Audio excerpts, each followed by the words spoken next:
మీరెప్పుడైనా ఆలోచించారా? మనం ప్రతిరోజు యూజ్ చేసే గూగుల్ వాళ్ళు మనకి ఫ్రీగా సర్వీస్ ప్రొవైడ్ చేస్తారు కదా! అయినా సరే చాలా ఇన్‌కమ్ ఎలా జనరేట్ చేస్తారు? ఇన్ 2023 307 బిలియన్ మనీ జనరేట్ చేశారు. ఎలా? యాడ్స్ అండ్ అడ్వర్టైజింగ్ నుంచి 80% రెవెన్యూ జనరేట్ చేస్తుంది ప్రతి సంవత్సరం.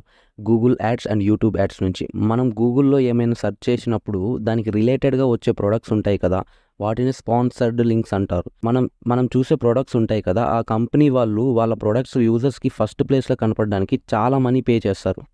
అండ్ అండ్ అలానే ఇంకా ఇలానే యాడ్స్‌ని యూట్యూబ్‌లో కూడా డిస్‌ప్లే చేస్తారు.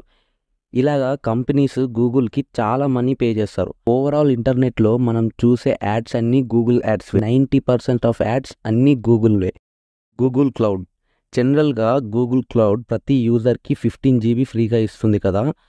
అది మనకి రెగ్యులర్ యూజ్‌కి సరిపోతుంది. కానీ అదే ఒక బిజినెస్ చేసే వాళ్ళకి సరిపోదు కదా! వాళ్ళు గూగుల్ క్లౌడ్‌లో హోస్టింగ్ తీసుకుంటారు. Like data storage, machine learning and business tools.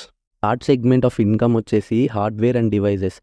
Google search ఇంజినే కాకుండా గూగుల్ వాళ్ళ ప్రొడక్ట్స్ కూడా ఉంటాయి. Like Google pixel phones, next home devices and chrome books. It's like a premium brands. Fourth type income ఏంటంటే Google play and YouTube.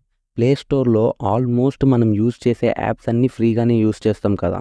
కానీ కొన్ని యాప్స్‌కి మనీతో కొనాలి ఆర్ సబ్స్క్రిప్షన్ తీసుకోవాలి.